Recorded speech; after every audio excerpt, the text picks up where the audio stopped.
Hello mọi người này, bây giờ là anh em mình đang bắt cá thả ao nhá. Cá bây giờ đang ở dưới này, đầu đen đen kìa. Ồ, cá nhảy. Cá to nhá. Ôi ôi, cá to. Cá to. Bây giờ mình cho anh em xem là cá rất to. Thả ao, thả được một năm. Bây giờ hôm nay là anh em mình đang bắt cá.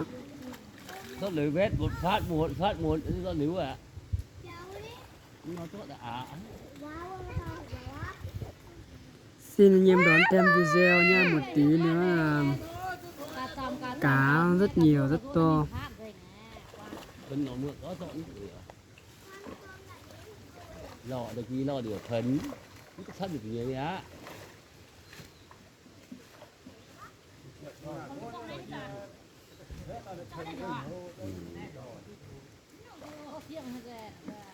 Vết một phát là đứt gió ở truy đây.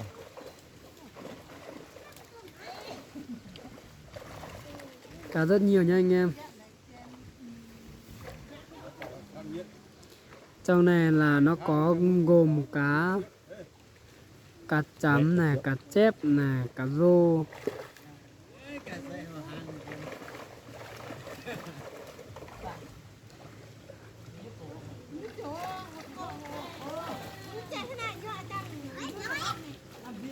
Cá rất nhiều nha, bây giờ đang tẩy này anh em. Ồ, cá vui lắm.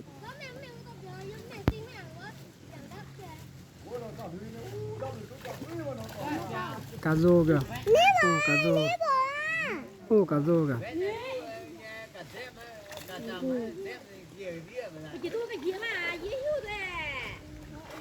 Ồ, cá nhiều lắm, cá nhiều.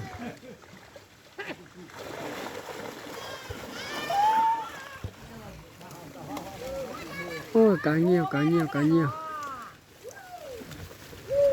Ây da, bây giờ mình sẽ đi gần một tí cho anh em xem nhá.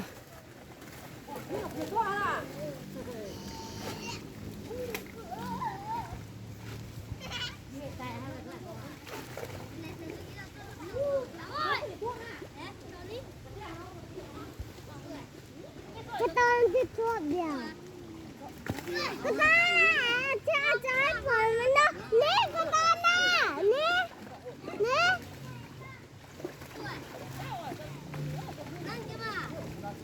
Đi gần tí cho anh em xem là đang bắt cá.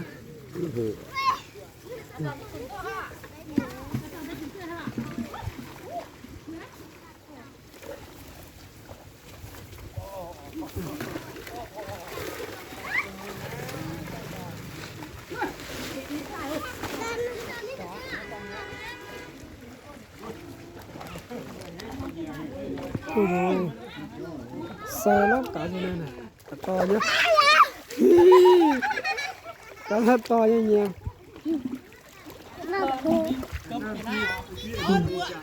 Bé đang bắt cá này,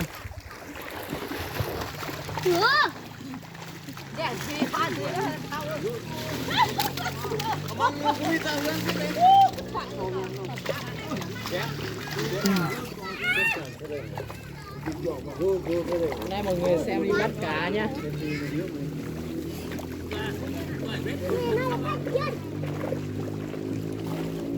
Vét sang bên này rồi đi. To nè. Cái tón cũng luôn mà. Cá nhiều lắm. Cá rất to nhá anh em.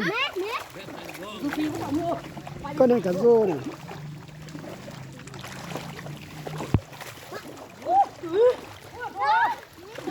Ống này là bây giờ đang hút nước ra, nước đang cạn dần. Mình cho gần để anh em xem con cá, con này cá trắng. Con này hơi bị dễ.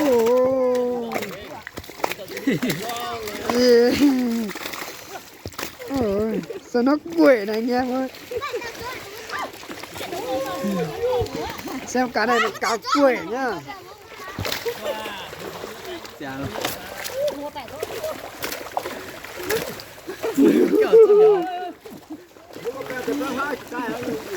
Có bắn nhá. Đất đó rồi nhiệt tử nó. Gọi ta đi con à. Nên Ở mong. nó giờ hại là. Sophie. Nè mà Sophie à? Sophie hại nè. Sophie. Anh cái giải nó bữa Sophie. Cả ta mà bữa. Yeah. Cá to lắm. Phải đánh nhiều nè. Chọc đi. Có nhiều rồi à?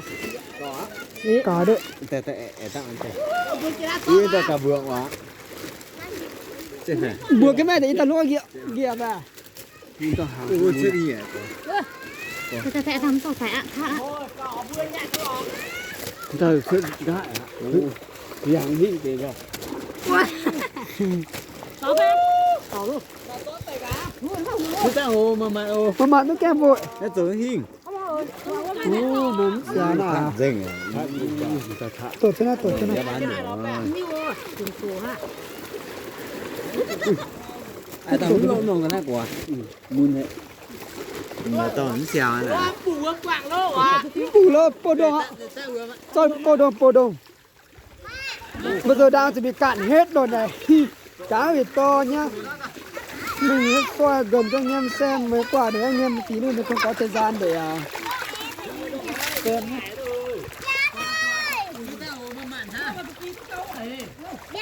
Cá rất nhiều, bây giờ mình không thể quay được. Bây giờ mình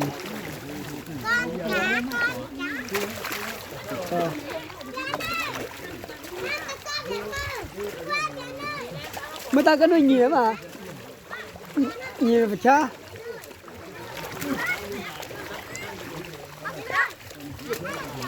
Rất tiếc là mình không có thời gian quay lâu cho anh em xem. Bây giờ là mình đang làm việc này, đang thổ lên đường.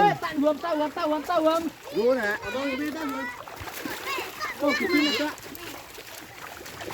Tập tại ra. Ôi! Chị thả tọa này rồi nè. Yo. Tẹp vô à. Kia đi kia hết rồi. Cái nó này hay khí cái thoát lại. Ô cậu nó. Cái đầu vô cả. Cá này bye bye.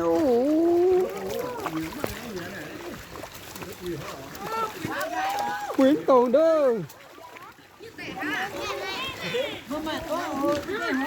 Tôi kêu hoa mà cho dính điện ta.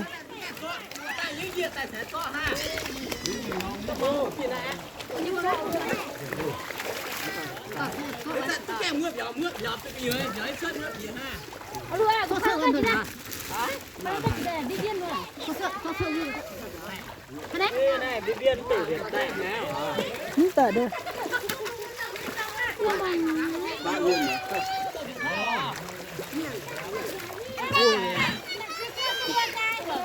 Pe cá su á như nào? Ba.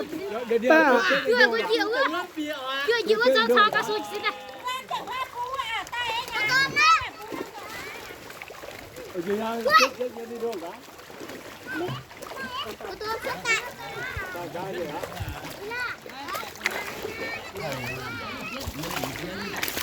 Bạn này chạy nhiều đấy.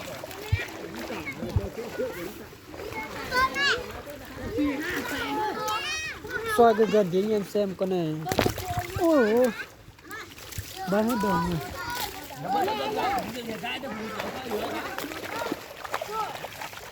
Dạ, con này chia đi chia bao nhiêu ạ? Rồi cái nặng cầm tại. Cả chậm có chậm vàng.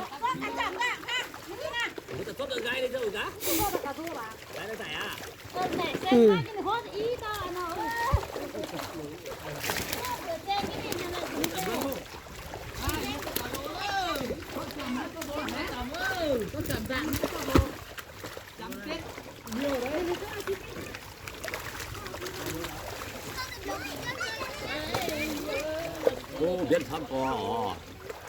Lúc đi nói mà ta tẹt về. Mấy tao không muốn tin người tin rằng gì tin gì ta chia về. Tất biệt của ngủ bùa. Cái việc của ai đi hiện hiểu thế đấy không thèm.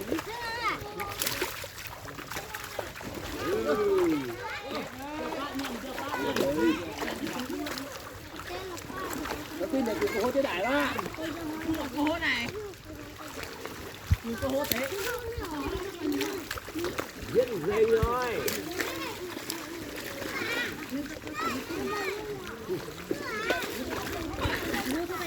Thôi nhá, xem đến đây nhá, giờ là không có thời gian.